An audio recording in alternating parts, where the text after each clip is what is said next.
they can't play you no more, cause I'm here. You see me? Got the S on my chest. What up?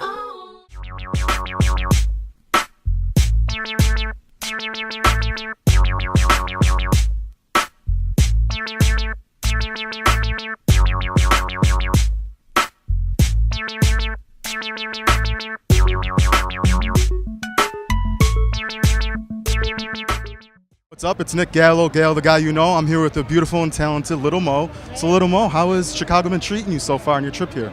So far, so good. I haven't been out here in a while, but it's great to come back to, to the city and like these kind of events because, now people get to get up close and personal with me. I ain't come out here empty-handed. I came with my book, so you know what I'm saying? It just feels good to be around some strong black women for this weekend. Yeah, and I was going to ask you next, how has it been at the Black Women's Expo? I know you've been here all 3 days. So how's it been with the fans and everything? It's just been great, and now that people know that I'm really, because they was like, are you really going to be here? Like, for people to saying, well, I'm going to drive out there today and just to brave these cold, because it's cold out here. It's just like to see my people out here, it's a beautiful thing. Okay.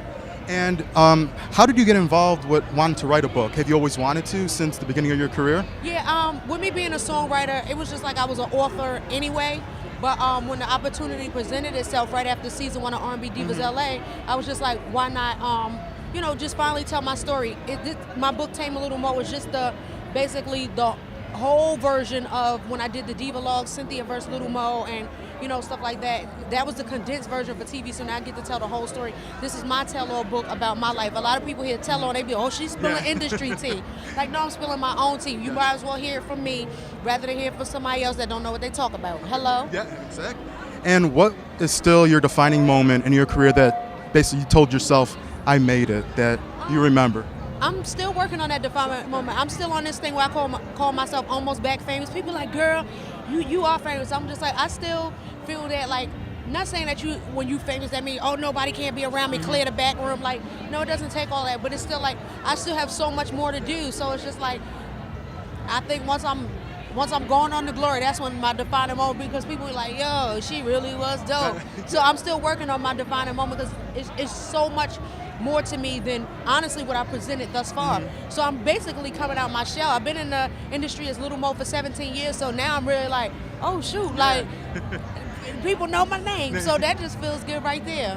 Yeah, and I remember back in 2001 seeing you perform at the B96 Halloween Bash. Oh, yeah. Do you remember that performance? It was with Diddy, I think Fab was there. Fab was there because we were on the road, and that's when I think shows were really good because artists came and performed and gave it their all. Now people come sing one song and then they leave, and I'm just like, they don't even turn up like we used to be turned. It used to be, yo, just for my career alone, just to have toured with Jay-Z, I toured with Keith Sweat, Missy Elliott, Fab, just like stuff like that. Even did gospel tours, and now the book tour is just like, yo, I could say that I've made my mark in history, and I still got more marks to make. So I'm just like, yo, this is truly a blessing. Yeah, and I know you released the Scarlet Letter last year. So how was that process and making that, and did you enjoy it, and what do you have coming up? I released the Scarlet Letter like simultaneously with us shooting third season of R&B Divas LA, because it's just like, yo, when you're on TV, use that time to market, promote yourself, your businesses, your brands, and don't just be on there, acting crazy or dealing with personal situations. You still got to run your business. So I was just like, yo, I had to have some product and some music to give to people, because that's what people knew about me first, me being a singer. So we put that out, and it was just like, the rest is just history. The book, the album, shoot, it's so many more things to come. So yeah, like, it's just, for real, this is a dream come true. This is the only job I've ever known and had, so ain't no choice but to make it work. Hello, all these daggone kids. And I wanted to ask you, have you and Fab ever talked about doing a Superwoman Part 3, 2015 edition? We were discussing about doing an album, but it's just like, we want to do like a whole album together, but we have enough songs together that we could just put out a mixtape. Even songs like that he's put out on mixtapes and on his albums. I was like, we might just do so. People are like, oh my God, like, just to get that back. As far as like where I'm going in his direction, see, people don't realize recording songs takes time, so it has to be right. So if the opportunity presents itself for both of us and we're both in agreement with it, I don't foresee it being a problem. But if not, we still brother and sister. Like, I was just with him last week because we went to Meek Mill's Welcome Back concert in Philly, and it was so good. It was just like, he inspired me to get a selfie stick because I was taking a picture and he said my arm was too short. Fab told me, and he was like, yo, we all trying to squeeze in the picture. So, I mean, that's family no matter what. Okay. And then lastly, I want to ask you, what is 2015 bringing for you? What projects do you have coming up, either in, reality, music, your book still? Yeah. What else do you have coming up? I mean, we basically, now that I'm done filming, I'm working everything that I put out on the TV, so I have to do the book tour.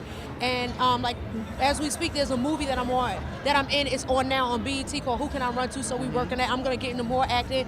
Right now, with me being my second trimester of pregnancy, I'm gonna just work. Thank you. I'm gonna just work the album and the book for the time being. Then probably in June of this year, start on another album. So by the time I go on what they call maternity leave, because I said I'm gonna work up until the day they tell me I gotta go in the hospital. By the time I'm on maternity, I'll have something to hold the people over and stuff like that.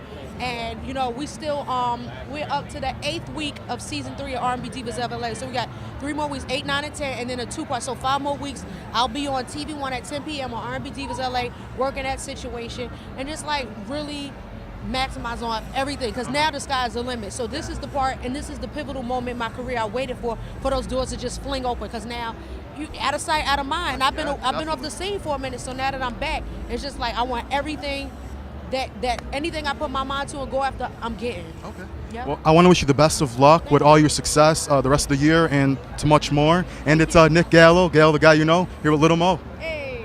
What's up, it's your girl, Little Mo, the super one, the one you know, and I'm chilling with my man Nick Gallo. That's the guy you know. You know. Boy, I told you once before, you ain't gotta look up in the sky, 'cause the girl you need is